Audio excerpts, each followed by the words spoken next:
Hey guys, it's Joanna here. If having bad knees is your excuse for not exercising, well, the truth is that should not stop you from doing lower body movements.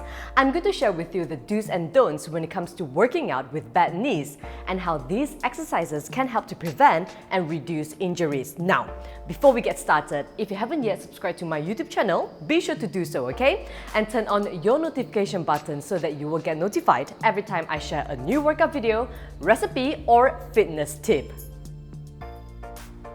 Avoid deep squats. Deep squats are great to work on your legs and glutes if done properly. However, if you suffer from bad knees, this can cause further pain because it involves an extreme bending motion and it can put high amounts of stress on your knee joints. If you don't perform deep squats properly, over time, incorrect form can also cause knee and back injuries. Hence, it is extremely important to check your posture when exercising.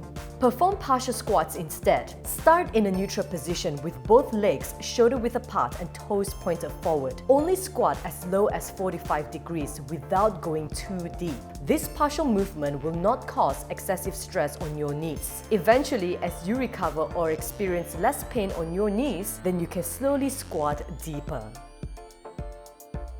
Avoid lunges. If done properly, lunges are a great functional workout as it strengthens your legs, hips, and core muscles. Although this might seem like a really simple move, lunges can be difficult to perform, especially if your knees are weak or if you're recovering from knee injuries. This movement requires a good amount of stabilization on your legs and core. Hence, it can place lots of stress on your knees if they are weak. Start by performing bridging instead. Bridging targets and strengthens the glutes, hamstrings, hips, core, and lower back muscles without stressing out the knees. Lie on your back with your knees bent and arms by your sides. Push your heels into the floor, squeeze your butts, and lift your hips off the floor until your shoulders, hips, and knees are in a straight line. Hold for about 2 to 3 counts, then slowly lower the hips and repeat. Because you're performing the movement while lying down, this will not place much stress on your knee joints. But at the same time, you're strengthening your lower body muscles. Avoid kicking. Bad knees are highly strained when you snap your leg to kick. When you kick with high impact and at a fast pace, that sudden jerk can be really tough on your joints, and this can put greater stress on your knees. If you keep on kicking with the wrong technique, over time, you can overuse the muscles around your knees, causing chronic knee injury. Perform side leg raises. This exercise can help strengthen your thigh muscles and shape your legs. Stand shoulder width apart with toes pointed forward as you brace your core, extend and lift one leg out to the side in a fully controlled manner. Squeeze your glutes and thighs right at the top and repeat on the opposite leg. Avoid fast or jerky movements. Remember to always engage your core. Avoid jumping. High-impact exercises such as jumping can only worsen your knee pain. High-impact movements shock your knee joints and place lots of stress on the knees when you land. Jumping places a force of 2 to 3 times your body weight across your knees, which can increase the potential for injury. If you have knee problems, you should avoid jumps that require a very deep knee bend or could torque the knee on landing. Perform step-ups. Low-impact activities such as step-ups is more suitable and can be just as effective. You can use a stepper, staircase, box, or even a chair to do step-ups. This movement will not create as much stress on your knees, but you're still able to get a good sweaty cardio workout from it.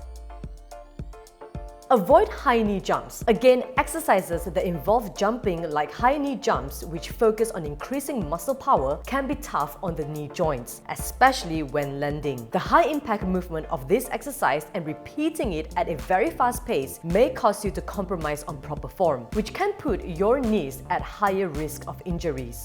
Start gentle and perform knee lifts instead. This exercise works on your entire lower body while challenging your balance at the same time. So stand tall with your feet shoulder width apart. Brace your core and slowly raise one knee upward to meet your hands at a 90-degree angle. Lower and change sides. As you raise your leg, be sure to engage your core to keep you balanced and feel the contraction on your lower abs. Avoid treadmill. Running, whether outdoors or on a treadmill, is also a high-impact exercise that creates a great deal of stress on your knees. Running can stress the knee with up to 8 times the force of walking. So if you have pre-existing knee damage or if you're extremely overweight, running may not be the best option for you. Perform elliptical instead. The elliptical machine mimics the motion of running, minus the high impact, making it a far better and safer choice when you have knee pain. This is a low-impact cardio workout that uses both the legs and arms for power. The circular movement helps provide an excellent knee range of motion, hip flexion and extension. And because you're fully supported by the machine, it does not strain your ankle and knee joints and can be safely performed even with an inflamed knee. So stop doing exercises that can hurt and worsen your weak or inflamed knees and start performing the right and safe exercises that can actually help you to strengthen your legs and knees to prevent any future injuries or stiffness. Aim to perform each exercise for 15 to 20 repetitions and a total of 2 to 3 sets. Be sure to like this video, share it on with someone who might be having bad knees, and do also check out more workout videos and fitness tips on my channel. Don't forget to hit the subscribe button and get notified when I upload new videos every week. All the best!